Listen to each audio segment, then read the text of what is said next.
everyone, it's Aprilia and welcome back to my channel. How shippers select container carriers.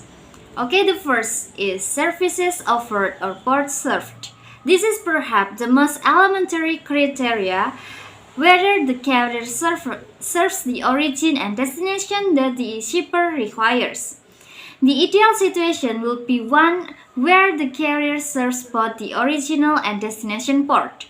However, given that there are many major and minor ports dotting the coastlines of various countries and regions, it is generally neither operationally possible nor commercially feasible for a carrier to serve all such port combinations. Therefore, if that carrier doesn't serve the exact location required, the shipper or exporter will need to look at other alternative ports that the carrier does serve and gauge how suitable those ports are for the shipper's transportation requirements. And the number 2, freight rates. Freight rates are a prominent factor in deciding on a carrier. While lower freight rates make the carrier more attractive from the shipper's perspective, it must be gauged in a conjunction with the overall service provided. The shipper has to judge whether the service levels are commensurate with the rates quoted, as well as calculate the impact on its supply chain and potential impact on its business and revenues in the unfortunate event of service delivery failures. Thus, the quantifications of the potential risks involved in utilizing the services of carriers who offer low rates but possess a poor track record when it comes to customer service will determine whether to avail of the lower rates or go in for an alternate carrier who charge more but has a reputation for providing exemplary service and operational excellence. Thus, this is a trade-off between savings from lower freight rates and the incremental increase in overall TCO arising from factors such as excess inventory contingency planning for delays, risk of stock out and obsolescence, and etc. And the number 3, routing and weather. Transshipment or direct in international shipping, most regions and countries are accessible via more than one route, depending on the length of their coastline and access to oceans, construction of canals, and etc. This enables the carriers to provide multiple products catering to a port or region or country, more than one service calling the port or country but following a different route. An excellent case illustrating this is the U.S. East Coast trade.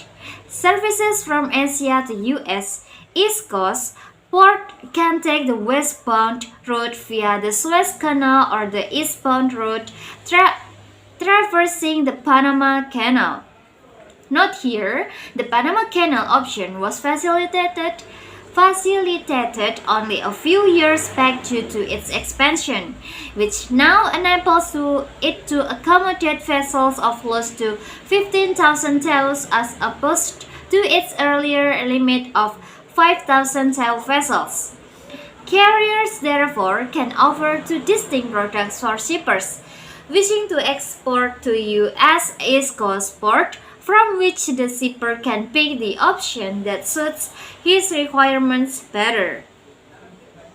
The rationale was that the incremental bunker cost on account of the higher consumption to cover the longer distance were still lower than Suez Canal toll fees. Further, given that there was plenty of excess capacity, additional transit time could be compensated through the infusion of more vessels on the service, thus striking an optimal balance between costs, margins, transit times, and deployment of all available capacity. This option has become popular in a low freight rate environment, where carriers try to rationalize expenses as much as possible. And then number 4, frequency of services. The frequency of services along with the scheduled transit times determines the average transportation time and when the cargo will reach its destination.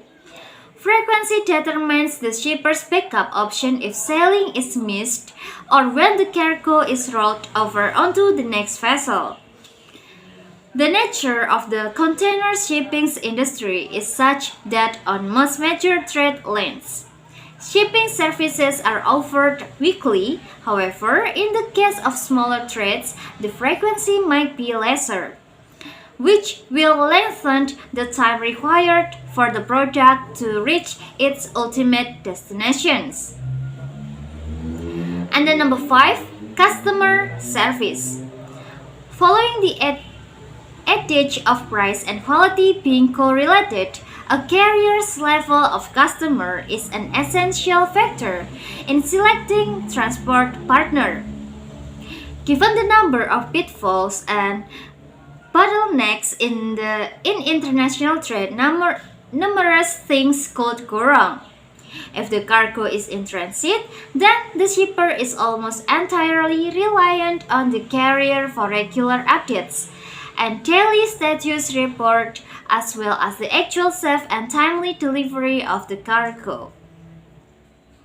And then suppose the carrier has a solid and well-trained customer service team backed by sophisticated systems and supply chain management platform.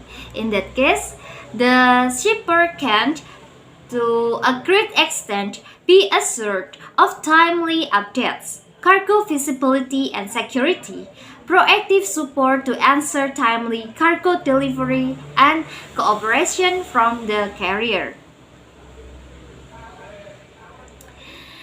Given today's business reliance on GIT and that most companies operate their supply chain with little or no buffers, the value of these intangibles to any business is far greater than would be evident to a casual observer. This is why carriers increasingly invest in boosting their internal customer service departments, whilst outsourcing or offshoring routine documentation tasks. The shipper's decision is made easier if the carrier has a track record of providing good customer service and is proactive handling customer issues. Okay, that's all for today. Thanks for watching. Don't forget to like and comment this channel. See you in the next video. And bye bye.